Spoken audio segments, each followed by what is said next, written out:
अस्सलामुअलैकुम। मैं काम शहरी हूँ और आप मुझे नकाब खान कह सकते हैं। सबसे पहले अल्लाह वहदहू ला शरीक की हम्द व सना, इसके बाद नबी अकरम सल्लल्लाहु अलैहि वसल्लम पर दरूद व सलाम। आज मैं जिस बात पर एहतजाज करने लगा हूँ वो हमारे बुज़ुर्ग दानश्वर जनाब औरिया मकबूल जान साहिब की वो बिला वजह की नाहक कैद है जिसका कोई कानूनी जवाज़ नहीं, सिवाय इसके कि उन्होंने एक तो इस फ़ायज़ ईसा और इसके ख़ानदान की हकीकत इस कौम को बताई है। अब आप पूछेंगे कि क्या हकीकत? यही कि इसका बाप काजी ईसा बाबाए कौम का खोटा सिक्का, बाबाए कौम का खोटा सिक्का था। यह वही था जिसने बाबाए कौम को कोयटा में एक जंगल बियाबान में बुलाया जबकि वो बीमार थे। बीमारी में इंसान लोगों से अलग थलग बंदे को करता है या उसको लोगों में रखता है। इस बंदे ने आपको उधर बुलाया तो वो खोटा सिक्का ही हुआ ना। इसके बाद औरिया साहब ने बताया था कि इसका भाई अनवर ईसा कोयटा में सुरीला सीमेंट वालों के पैसे खा गया था। चोरों का खानदान है, क्योंकि ये खुद भी थे, इसके फ्लैट निकले थे। कैसे खूबसूरत तरीके से सुप्रीम कोर्ट ने इसके साथ मिल के इसको क्लीन चिट दे दी। अगर इसमें हलाकियात नाम की कोई शय होती ना तो जब ये सबूत नहीं दे सका था इसको रिजाइन कर देना चाहिए था। सबसे पहले तो वो जो इफ्तार मोहम्मद चीफ जस्टिस हुआ है वो सबसे बड़ा कसूरवार है।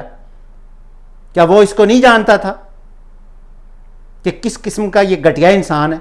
मैं एक आम शहरी अनपढ़ तो नहीं लेकिन ज़्यादा पढ़ा लिखा भी नहीं, मैं इसने अंदाज़ा लगा लिया था कि ये हबीस आदमी है और वो चीफ जस्टिस इसको जज नहीं कर सका।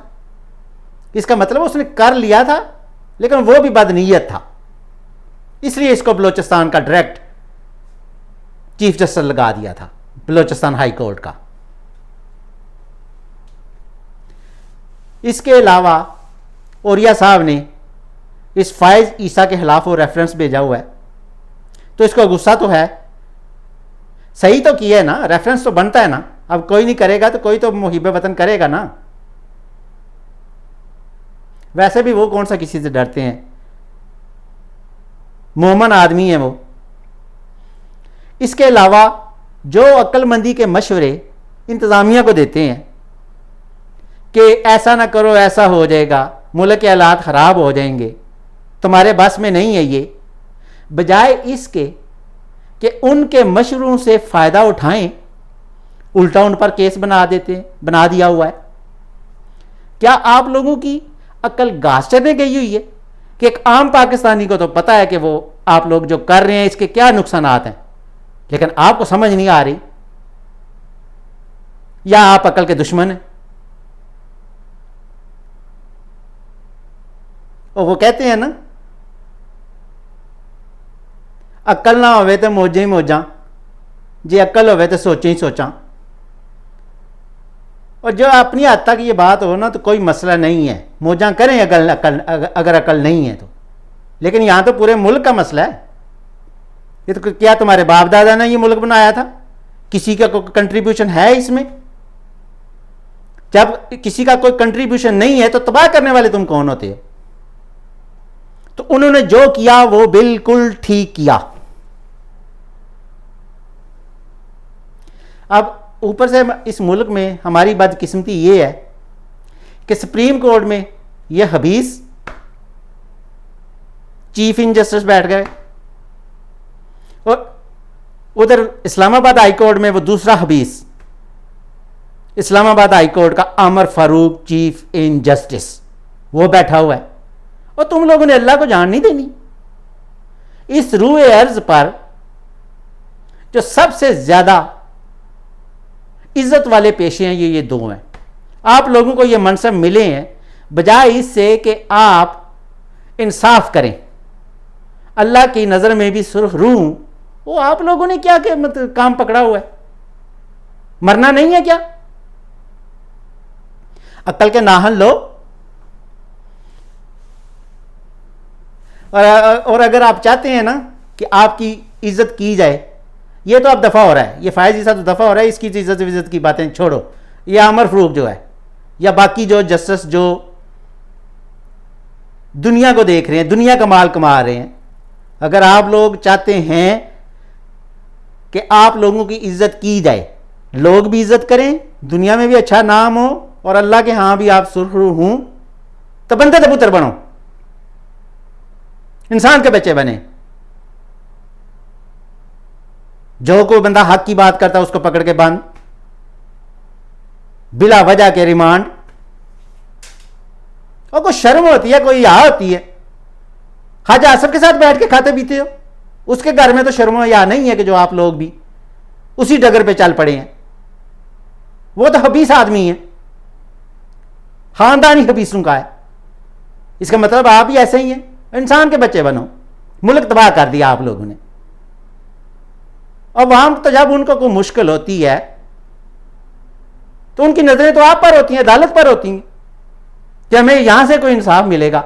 और इधर एक फायज ईसा, दूसरा ये हबीस आमर फरूक, और वो मीनुद्दीन, इसी तरह के पता नहीं वो तारक मसूद, पता नहीं कौन कौन से बेगैरत और बेशर्म लोग जो हैं इस पेशे में आ गए हैं।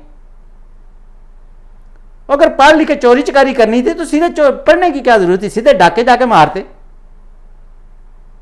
तुम लोगों को इज्जत रास नहीं आती ना, इसलिए।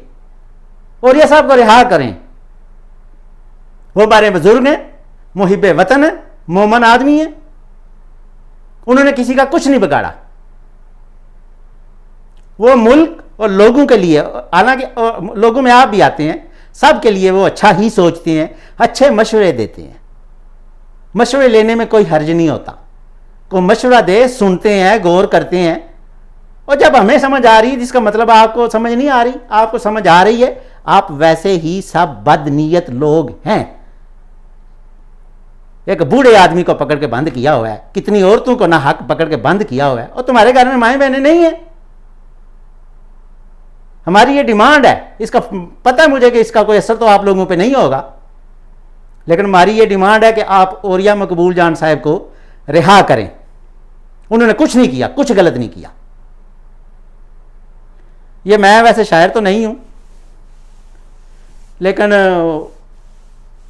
बचूंगड़े अशार कहता हूं। बचूंगड़े मतलब कहने का जैसे एक बच्चा होता है ना, वो कसूटनियाँ करता है, क्रॉलिंग करता है, रींग के चलता है, तो उसको एथलीट बनने में कितना अर्सा लगता है। मैं समझ वो बच्चा है जो वो कसूटनियाँ कर रहा होता है या क्रॉलिंग करके रींग के चल रहा होता है, मतलब एथलीट बनने में भी बड़ा टाइम लगेगा। इसलिए अशार में से गलतियाँ निकालने की ज़रूरत नहीं है, ये मैं अपना शौक़ पूरा कर रहा हूँ। पहले दो मिसरे जो हैं वो तो लामा इकबाल के हैं, तो बाकी जो चार मिसरे हैं वो मैंने टांग अड़ाई है ज़रा। तो प्लीज़, बातिल से दबने वाले ए आसमान नहीं हम, बातिल से दबने वाले ए आसमान नहीं हम, 100 बार कर चुका है तू इम्तिहान हमारा। बातिल से दबने वाले ए आसमान नहीं हम, 100 बार कर चुका है तू इम्तिहान हमारा। और अब आगे जो है वो मैंने किए बोले, कोई आसाइशों का तालिब, कोई तेरी रज़ा ही चाहे, दुनिया हमारी दुश्मन एक तू ही है हमारा। कोई आसाइशों का तालिब, कोई तेरी रज़ा ही चाहे, दुनिया हमारी दुश्मन एक तू ही है हमारा। आवाज़ हक उठाना हुआ यहाँ पे मुश्किल, फिरौन सब बने हैं हमें तेरा ही सहारा। आवाज़ हक उठाना हुआ हुआ यहाँ पे मुश्किल, फिरौन सब बने हैं, हमें तेरा ही सहारा, बातिल से दबने वाले ऐ आसमान नहीं हम, 100 बार कर चुका है तू इम्तिहान हमारा। और या साहब को रिहा करो, जालिमों शर्म करो, हया करो। और या साहब को रिहा करो, शर्म करो, हया करो। और या साहब को रिहा करो। शुक्रिया।